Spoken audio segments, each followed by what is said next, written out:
Greetings everyone, welcome to commerce classes. और आज हम करेंगे कुछ special cases relating to depreciation और fixed assets. Like in general अब हमें पता है how to account for depreciation with और without provision. You can record it in the provision account और विदाउट प्रोविजन। ठीक है, we know the calculation of depreciation. We have two methods, हमने दो मेथड इसमें किए थे, स्ट्रेट लाइन मेथड और WDV method. We know accounting for sale of assets also, it can be with और विदाउट एसेट डिस्पोजल अकाउंट। ठीक है ना, ये सारे हमने मेथड्स कर लिए। Now we are to understand some specific transactions, some special cases relating to the assets. Like number one is loss on sale of asset due to accident, fire, etc. मतलब अगर हमारी एसेट का loss हो जाता है किसी reason से तो उसको कैसे रिकॉर्ड करेंगे। Another is exchange of asset. जैसे इट्स वेरी नॉर्मल कि आपके पास एक मशीन है, अब ये ओल्ड हो गई है, you want to buy a new one. Okay, तो आप अपने वेंडर को कहते हो कि मेरे पास एक पुरानी मशीन पड़ी है, उसको एक्सचेंज में कर दो। एज अ कंज्यूमर आपने देखा होगा, आप अपना ओल्ड टीवी सेट एक्सचेंज करा लेते हो न्यू टीवी से, या ओल्ड रेफ्रिजरेटर एक्सचेंज कराते हो विद न्यू वन। तो अगर हम एक एसेट को, पुरानी एसेट को सेल करने की जगह उसको दे के उसके बदले में एक नई एसेट ले लेते हैं, तो इस एक्सचेंज को कैसे रिकॉर्ड करेंगे। And thirdly, part of a sale of asset. कई बार हमारी एसेट्स इस तरह की होती हैं कि उनके कुछ एक कंपोनेंट्स जो हैं वो भी काफ़ी वैल्यूएबल होते हैं, या हमारी assets is actually a combination of 2 और 3 एसेट्स। जैसे आपके घर में म्यूज़िक सिस्टम है ना, तो उसमें 2-3 उसके पार्ट्स हैं। तो हो सकता है कि आपके सिर्फ स्पीकर उसमें ख़राब हुए हैं, आप उन्हीं को एक्सचेंज सेल करना चाहते हो, उनको रिप्लेस करना चाहते हो। तो जब इस किसी एसेट का एक पार्ट हम सेल करते हैं, जिसे कंपोनेंट अकाउंटिंग में भी पढ़ा जाता है, ऑल्दो कंपोनेंट अकाउंटिंग आपके कोर्स में नहीं है, but sale of a part of asset same way से हम ट्रीट करते हैं। सो अगर आप पार्ट ऑफ एसेट की सेल समझ लेते हो तो कंपोनेंट अकाउंटिंग अपने आप ही आपको आ जाएगी। सो ये 3 केसेस हैं which will be studying one by one. So today we'll take up these 2 cases. Third one we'll be taking up next time. Now consider number 1, loss on sale of asset due to accident or fire. अब अगर हमारी asset का loss हो जाता है, चाहे accident हो गया आपकी फैक्ट्री में या कोई फायर हो गई उसकी वजह से, तो अब इस लॉस को कैसे रिकॉर्ड करेंगे। अब यहाँ पर जो मेन पॉइंट है which you need to understand is कि रीज़न चाहे एक्सीडेंट हो या फायर हो या आप एसेट को सेल कर रहे हो, इसका इफ़ेक्ट क्या हो रहा है कि जो एसेट है it is no longer with you. ये एसेट आपके बिजनेस में से बाहर निकल गई। And so should be the value in books. जब एसेट हमारे पास नहीं रही तो उसकी वैल्यू भी हमारी बुक्स में से ख़त्म हो जानी चाहिए। तो इसकी रिकॉर्डिंग जो है वो सेल की तरह से ही करते हैं, बस फ़र्क इतना है कि सेल नहीं हो रही है। टर्म सेल को हम कह देते हैं डिस्पोज ऑफ, कि अब हमारी एसेट डिस्पोज ऑफ हो गई। डिस्पोज ऑफ का मतलब होता है एसेट का ख़त्म हो जाना due to any reason. Sale is one of them ना। तो यहाँ पर एक्सीडेंट हो गया या फायर हो गया, आपकी एसेट ख़त्म हो गई है, और हो सकता है उसका जो स्क्रैप बचा उसको सेल करके आपको कुछ पैसा मिल जाए, बट यूजुअली यहाँ पर बहुत कम पैसा मिलता है और आपका मैक्सिमम डैमेज क्या हो रहा होता है, लॉस हो रहा होता है। सो इसकी अकाउंटिंग करनी तो सेल की तरह से है, बट जो टर्म सेल है उसको हम डिस्पोजल से रिप्लेस कर देंगे। अब सेल नहीं हो रही है, डिस्पोजल हो रहा है। डिस्पोजल मतलब अब एसेट को ख़त्म कर रहे हैं किसी भी तरह से। ठीक है, तो हमारी सेल के टाइम पे क्या वर्किंग होती थी, जितना टाइम आपने एसेट को यूज़ किया उसको डेप्रिसिएशन प्रोवाइड करो up to the period of use, है ना। मान लो आपकी एसेट करंट ईयर में जो 1 अप्रैल से 31 मार्च नेक्स्ट ईयर तक है सपोज, ठीक है। आपकी फैक्ट्री में 1 अक्टूबर को फायर हो गई और आपकी एक मशीन उसमें बर्न हो गई, जल गई, ख़राब हो गई, ख़त्म हो गई। अब ये मशीन आपके बिजनेस से ख़त्म है, ये फायर में इसका नुकसान हो गया है, और इसका जो भी स्क्रैप बचा, जो भी पार्ट्स बचे, maybe you realised only 2000। ठीक है, अब क्या हुआ, ये एसेट 1 अप्रैल को तो आपके बुक्स में थी, ये आपके बैलेंसेस में रिफ्लेक्ट कर रही है।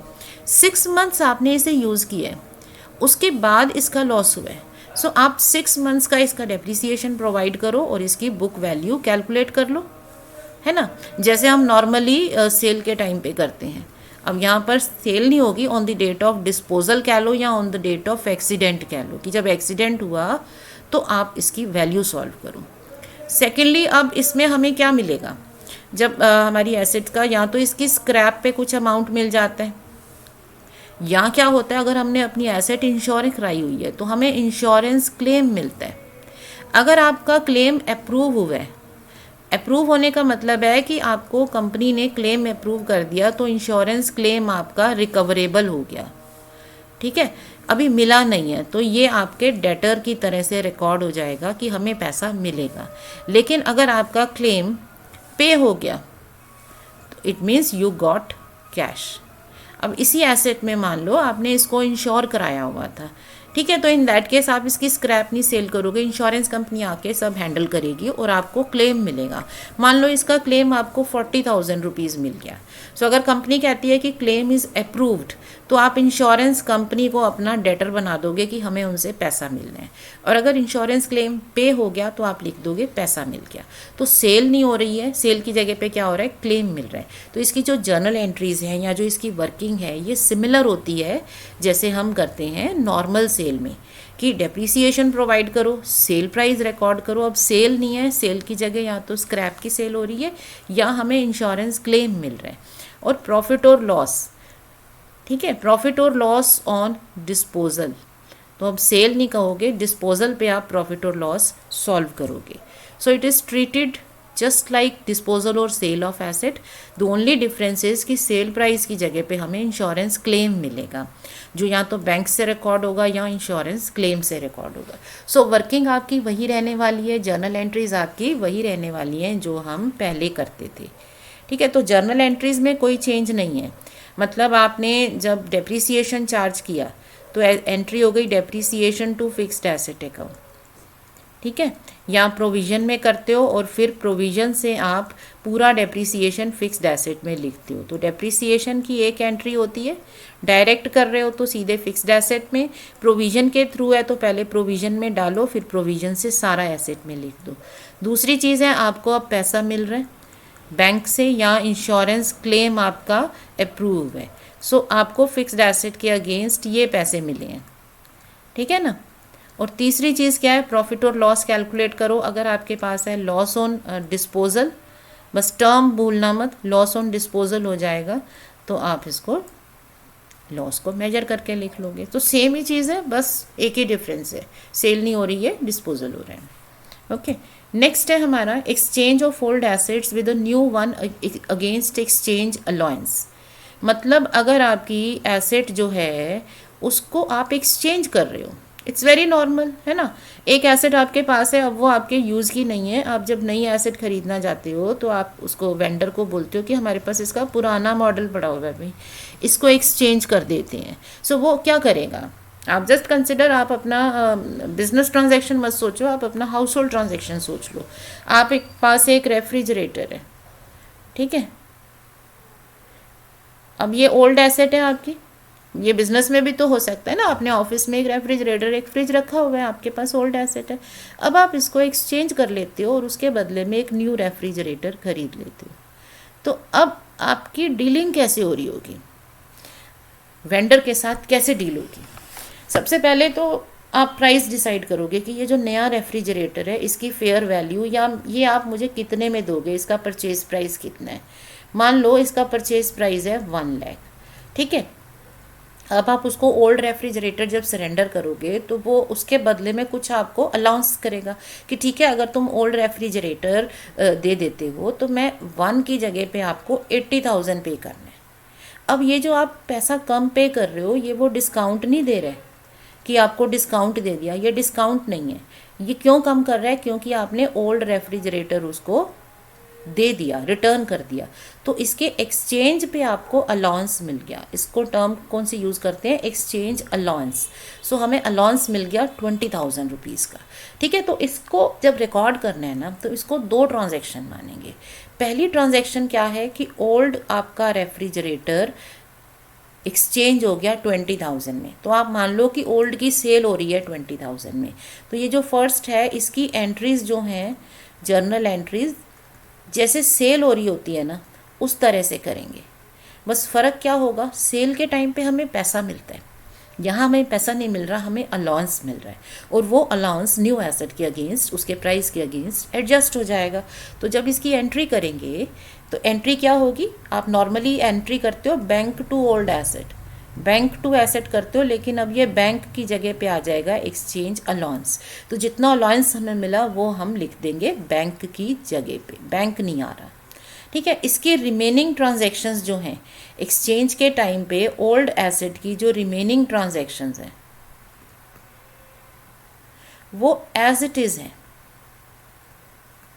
तो जब भी हम कोई एक एसेट डिस्पोज ऑफ करते हैं तो उसकी एंट्रीज क्या होती हैं, डेप्रिसिएशन रिकॉर्ड करते हो, ठीक है, तो depreciation as it is record होगा। सेकेंडली जो सेल है, सेल की जगह एक्सचेंज हो रहा है तो एक्सचेंज की एंट्री रिकॉर्ड हो जाएगी। थर्डली प्रॉफिट और लॉस जो भी आएगा उसकी रिकॉर्डिंग करोगे, ठीक है। तो ये तीनों चीज़ें आपकी आएंगी। सो पैसा नहीं मिलेगा, एक्सचेंज अलाउंस मिलेगा, बाकी दोनों एंट्रीज एज इट इज़। तो ये तो रहा ओल्ड एसेट। ओल्ड एसेट की स्टोरी यहाँ पर ओवर एग हो गई। तो उसकी 3 एंट्रीज हैं जैसे हम नॉर्मली करते हैं उसी तरह से करनी है। नेक्स्ट आ जाता है परचेज ऑफ न्यू एसेट। तो अब जब आप कोई नई एसेट खरीदते हो तो आपकी एंट्री होती है asset account debit to bank account, कि एसेट ले ली, उसके बदले में पैसा दे दिया, या फिर वेंडर को पैसा अभी देना है तो वो हमारा क्रेडिटर बन गया, क्रेडिटर फॉर एसेट। अब क्या होगा, आपने जो एसेट 1 लाख की लेनी है, यहाँ पर ये 1 लाख की जो एसेट लेनी है इसके अगेंस्ट आपको 1 लाख पे नहीं करना, ठीक है। एसेट आपकी 1 लाख की आ रही है, लेकिन 20 का आपको जो अलाउंस मिल गया पुरानी एसेट का, ये जो अलाउंस जब मिला तो डेबिट किया, अब इस अलाउंस को क्रेडिट कर दो, कैंसिल कर दो। तो आपको वेंडर को कितना देना है, 80,000। अभी पे कर देते हो तो बैंक में डाल दो, नहीं तो वेंडर में डाल दो। सो इस तरह से इसको 2 सेपरेट ट्रांजैक्शंस मानो। ओल्ड एसेट को अलग से लो डिस्पोजल, और न्यू एसेट को अलग से लो परचेज, और दोनों में सेल और परचेज में जो अमाउंट्स हैं उनको सेपरेट रखो। जब नई एसेट है तो उसकी वैल्यू रिकॉर्ड होगी, ओल्ड एसेट हो उसकी सेल प्राइस रिकॉर्ड होगी। So let us understand this with one example.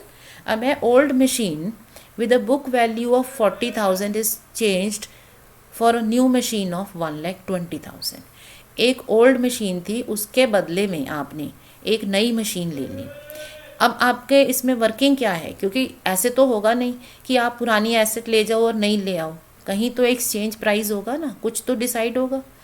नई जो है पुराने के बदले में नई तो पूरी नहीं मिलेगी ना, कुछ तो पेमेंट करनी पड़ेगी। तो जो ओल्ड मशीन है आपकी उसको वैल्यू किया गया 30,000 पे, मतलब ये जो ओल्ड एसेट है इसका एक्सचेंज प्राइस हो गया 30,000, ठीक है।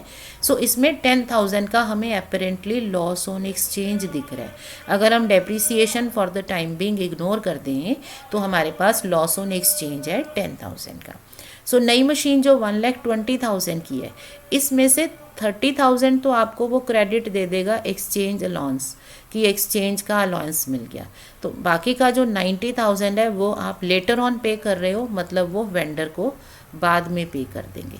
तो इसकी जर्नल एंट्रीज क्या हो गई इस केस में। सबसे पहले ओल्ड मशीन देखो, तो ओल्ड मशीन में हमें पैसा मिलता है सेल पे, bank account to asset account करते हैं, लेकिन अब ये बैंक नहीं लिखेंगे, बैंक की जगह हमें एक्सचेंज अलाउंस मिल रहा है। So exchange allowance account debit कितना, 30,000 का, टू ओल्ड मशीन अकाउंट, ठीक है। अब इसकी बाकी की एंट्रीज एज इट इज़ करनी है, मतलब अगर इसमें कोई डेप्रिसिएशन हमें कहा होता हम डेप्रिसिएशन चार्ज करते और बाकी प्रॉफिट और लॉस लिखते। तो जैसे इसकी बुक में वैल्यू 40 है, डेप्रिसिएशन अभी भूल जाओ, तो 30 पे इसका एक्सचेंज हो रहा है तो 10,000 का लॉस हो गया। So loss on exchange of asset account debit to old machine account, या मशीन अकाउंट लिखो, ब्रैकेट में लिख दो ओल्ड। तो ये ओल्ड मशीन की स्टोरी ओवर हो गई, ठीक है। एक्सचेंज कर लिया, प्रॉफिट लॉस आ गया। अब नई मशीन की एंट्री करूँ, तो जब हम एसेट खरीदते हैं तो हमारी एंट्री होती है एसेट अकाउंट डेबिट, ठीक है, मशीन अकाउंट डेबिट। मशीन तो 1 लाख की आ रही है, अगेंस्ट में are we paying to the vendor, हमें पे नहीं किया है, तो वेंडर को क्या हम पूरा दे रहे हैं, नहीं, मशीन है सॉरी 120 की, तो वेंडर को हम कितना देंगे, 90,000, ठीक है। तो 120 के अगेंस्ट हमारा जो एक्सचेंज अलाउंस मिला था, तो जो अकाउंट हमने क्रिएट किया था अलाउंस मिलने के टाइम, सेम यहाँ पर क्लोज हो जाएगा, ठीक है, तो इस तरह से हम इसकी एंट्री कर सकते हैं। Let us take up another question. अब है मशीन है, उसकी वैल्यू है 1 जनवरी को 24,000। ओके, अब वैल्यू में ध्यान रखो। Now it was disposed of on 31 December for 17,500। आप इसका डिस्पोजल कितने पे कर रहे हो? 17,500 पे। अब ये डिस्पोजल सेल नहीं है, in part exchange of a machine. इसका मतलब ये हो गया एक्सचेंज अलाउंस या एक्सचेंज वैल्यू। इसके अगेंस्ट इतने पे एक्सचेंज हुआ। तो अगर हम ओल्ड मशीन की बात करें, ठीक है, इसकी बुक वैल्यू दे रखी है 1/1/2019 को 24,000। अब इसका एक्सचेंज कर रहे हो, डेट्स हमेशा ध्यान रखनी है, जब भी टाइम की चीज़ें दे रखी हो डेट्स हमेशा कंसिडर करो। एक्सचेंज कर रहे हो इतने में, ठीक है। इसके बदले में हमें मिल रही है न्यू मशीन मिल रही है 38,000 की। तो अगर ये एक्सचेंज अलाउंस मिल गया तो इसका मतलब हम पेमेंट कितनी करेंगे? पेमेंट करेंगे 20,500 की, ठीक है ना। 38,000 में से ये तो एक्सचेंज का बेनिफिट मिल गया, तो बाकी हमारा पेमेंट हो जाएगा। तो न्यू मशीन की अलग एंट्री। अब यहाँ पे ओल्ड मशीन की बात करते हैं। तो जब भी कोई एसेट को डिस्पोज ऑफ करते हैं, हमें क्या करना होता है? उसकी बुक वैल्यू लेते हैं, उस पर डेप्रिसिएशन चार्ज करते हैं, ठीक है ना, so as to bring the value on the date of sale. अगर मैं यहाँ पर सीधे कह दूँ जी ये प्रॉफिट है, कितना 6,500 का, सॉरी लॉस है, तो am I right? I am not. क्यों? क्योंकि ये फिगर्स डिफरेंट डेट्स के हैं, ये कंपैरेबल नहीं है। हमेशा टाइमिंग का ध्यान रखो। हमें एसेट को पूरा ईयर यूज़ करने के बाद एक्सचेंज किया है, तो यहाँ डेप्रिसिएशन चार्ज होना चाहिए। अब इस क्वेश्चन में डेप्रिसिएशन दे नहीं रखा है, सो वी कैन एज्यूम कि देयर इज़ नो डेप्रिसिएशन, या फिर आप एक स्टैंडर्ड मान लेते हो, let us assume depreciation is 10% per annum, ठीक है। तो अब आप इसका डेप्रिसिएशन चार्ज करो 2400, ठीक है, 21,600 इसकी वैल्यू आ गई। तो हमारे पास लॉस ऑन एक्सचेंज कितना आ जाएगा? 4,100 का, ठीक है। तो अब जब इसकी एंट्री करोगे, ओल्ड की एंट्री अलग करो। सो मशीन आपकी डिस्पोज ऑफ हो रही है, उसके बदले में पैसा नहीं मिल रहा, एक्सचेंज अलाउंस मिल रहा है। So exchange allowance account debit to old machine account. Although old और न्यू में सिर्फ समझाने के लिए लिख रही हूँ, होता तो एक ही अकाउंट है, मशीन अकाउंट। ब्रैकेट में लिख दो, चाहे मशीन 1, मशीन 2 या old machine, new machine. Exchange हो गया। अब इस पर आपको डेप्रिसिएशन चार्ज करना था। डेप्रिसिएशन टू ओल्ड मशीन कितना था? 2,400। अब यही आपकी एसेट अगर मिड ईयर में जाती तो 6 मंथ्स का डेप्रिसिएशन आ जाता। इसके बाद लॉस आ रहा है, सो लॉस ऑन सेल और डिस्पोजल, इसे डिस्पोजल बोलो या एक्सचेंज बोलो, ठीक है। Loss on disposal of asset to old machine account कितना है? 4,100, ठीक है, ये आ जाएगा। ये हुई ओल्ड की बात ख़त्म। अब न्यू पे आते हैं। तो नई एसेट आपने कितने में एक्वायर की है? 38,000 की। सो फिक्स्ड एसेट आपकी आ गई 38,000 की। इसके बदले में क्या दिया? Old asset they the exchange करके 17,500 की। बाकी आपने पेमेंट कर दी, क्योंकि लिखा नहीं है तो हम मान के चलेंगे कि पेमेंट हो गई, तो बाकी पेमेंट हो गई, ठीक है। अब एंड में क्या करते हैं? डेप्रिसिएशन चार्ज करते हैं, अकाउंट क्लोज करते हैं। सो यहाँ पर डेप्रिसिएशन चार्ज नहीं होगा, क्योंकि एक्सचेंज हो रहा है ईयर एंड में, तो डेप्रिसिएशन नहीं आएगा। आप इसको सीधे बस रिकॉर्ड कर दोगे। तो अगर मैं इसका मशीन अकाउंट बनाऊँ, ठीक है ना, क्योंकि हमें तो अकाउंट बनाने आएंगे। सो 1/1/2019 को बैलेंस ब्रॉड डाउन है 24,000। 31 दिसंबर 2019 को आपने क्या किया? इसको एक्सचेंज कर दिया, तो एक्सचेंज अलाउंस ले लिया 17,500। इस पर डेप्रिसिएशन चार्ज करो 2,400, और इसका लॉस आ जाएगा, लॉस ऑन सेल 4,100। तो देखो ये पूरी एसेट अमाउंट के तौर पे मॉनेटरीली बुक्स में से आउट हो गई, ठीक है, पूरा अमाउंट क्या। अब आपकी नई एसेट आ गई, ठीक है। सो नई एसेट जब हम खरीदते हैं तो हम पैसा देते हैं, हम नॉर्मली बैंक लिखते हैं, लेकिन अब बैंक नहीं लिखेंगे पूरा, बाकी का लिखेंगे एक्सचेंज अलाउंस। कितना? 17,500। सो हमें ये पता है कि एसेट की वैल्यू 38,000 है टोटल, ठीक है। सो एंड में आप डेप्रीसिएशन चार्ज करते हैं और बैलेंस करते हैं। सो क्योंकि ये एंड में ही हमने बाय किया तो डेप्रीसिएशन नहीं आएगा, पूरा बैलेंस आ गया। अदरवाइज डेप्रीसिएशन भी चार्ज कर सकते हो। सो ऐसे हमें ये रिकॉर्डिंग करनी होती है। अब जैसे नेक्स्ट क्वेश्चन है ओल्ड मशीन। अच्छा, अब अगर हमें ये नहीं दे रखा है कि इसका डेप्रीसिएशन या डेट्स नहीं दे रखी हैं तो फिर आप डेप्रीसिएशन इग्नोर कर दो, फिर आप सेम डेट को सब चीज़ ले लो, क्योंकि हमें कुछ तो बताया हो ना। तो अगर डेट्स नहीं दे रखी हैं तो आप इसको एक सिंपल छोटा सा क्वेश्चन लेके ट्रीट करेंगे। So old machine with the book value of 80,000 is exchanged for a new machine having a fair value of 2,40,000। तो ये किसकी वैल्यू है 2,40,000? न्यू मशीन की। ठीक है, तो आपने नई मशीन जो है वो 2,40,000 की ली, उसके बदले में ओल्ड मशीन 80,000 बुक वैल्यू की एक्सचेंज कर दी। तो इसमें बाकी की पेमेंट कैसे है? पेमेंट कर रहे हो 1,90,000। Now what does it mean? अगर 2,40,000 में से मुझे 190 पेमेंट ही करनी पड़ रही है तो मुझे बेनिफिट कितना मिला? ये बेनिफिट मिला एक्सचेंज का।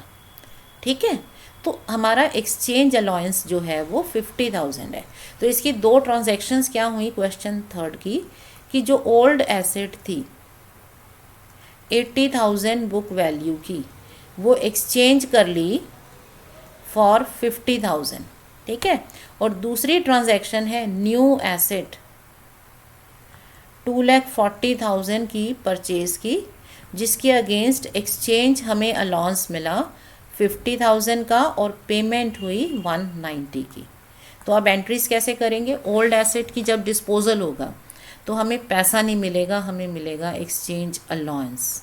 Exchange allowance to old asset account कितना? 50,000। अब डेप्रीसिएशन इग्नोर कर रहे हैं क्योंकि ना डेट्स दे रखी है ना रेट ऑफ डेप्रीसिएशन है। अगर रेट भी दे रखा होता ना तो हम मिड ईयर मान लेते, क्योंकि कुछ नहीं दे रखा होता तो मिडल पाथ लेते हैं, तो हाफ ईयर का डेप्रीसिएशन आता। एनी हाउ, सो अब 30,000 का लॉस इसमें क्लियरली दिख रहा है। So loss on sale of asset to old asset 30,000।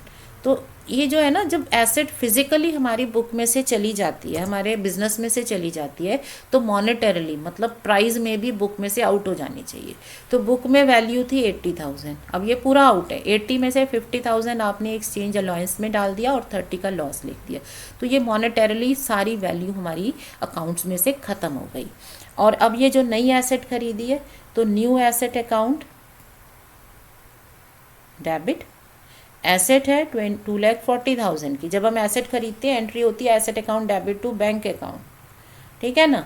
लेकिन अब बैंक कितना होगा? 1 लाख कितना आपने 90,000 आपने बैंक में दिया, तो आपको एक्सचेंज अलाउंस जो मिला था कितना मिला था? 50,000 का। ये अलाउंस यहाँ न्यू एसेट में कैंसिल हो गया, तो पैसा बचेगा नहीं उसमें। सो आपके पास न्यू एसेट की रिकॉर्डिंग हो गई 2,40,000 पे।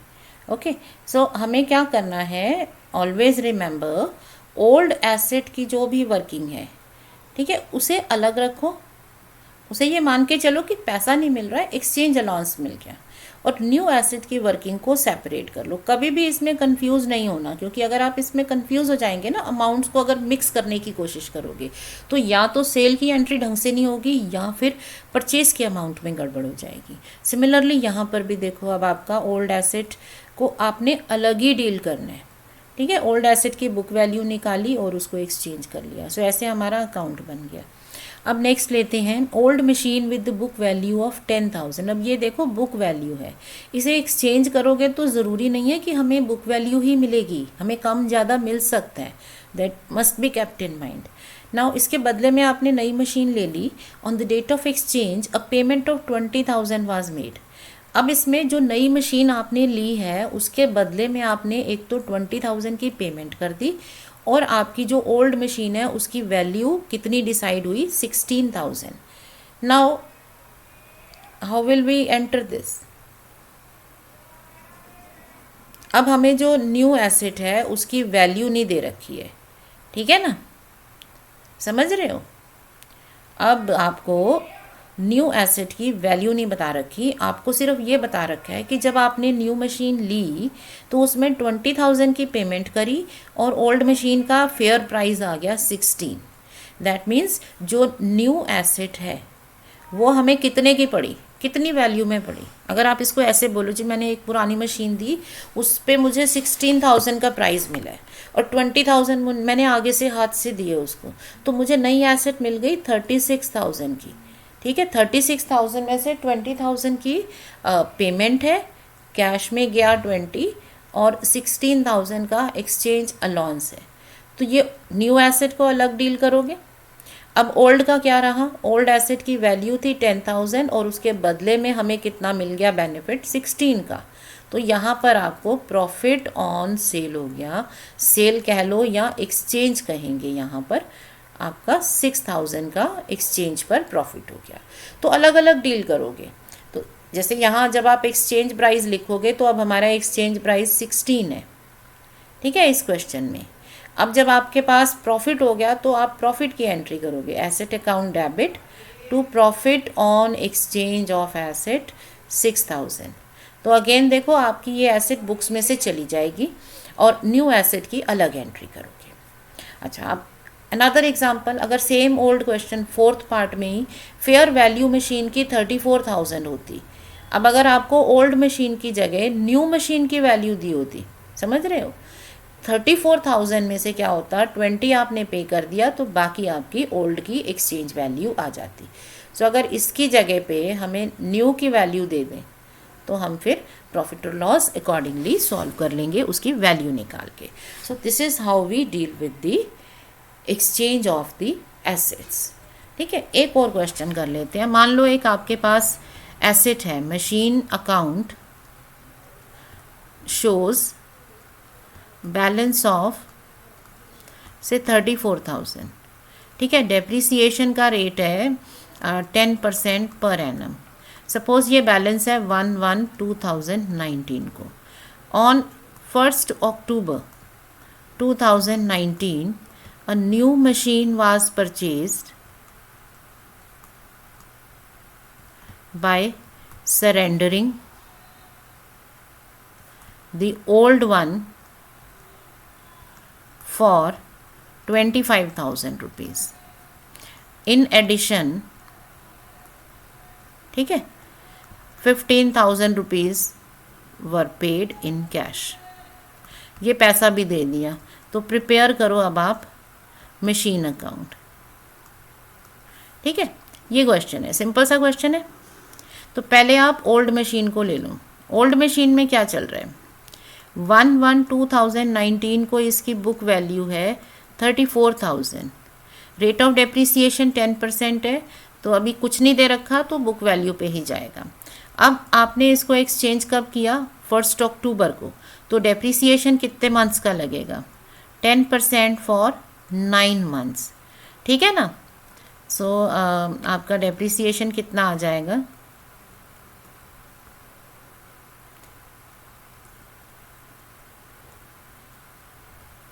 सो ये आ जाएगा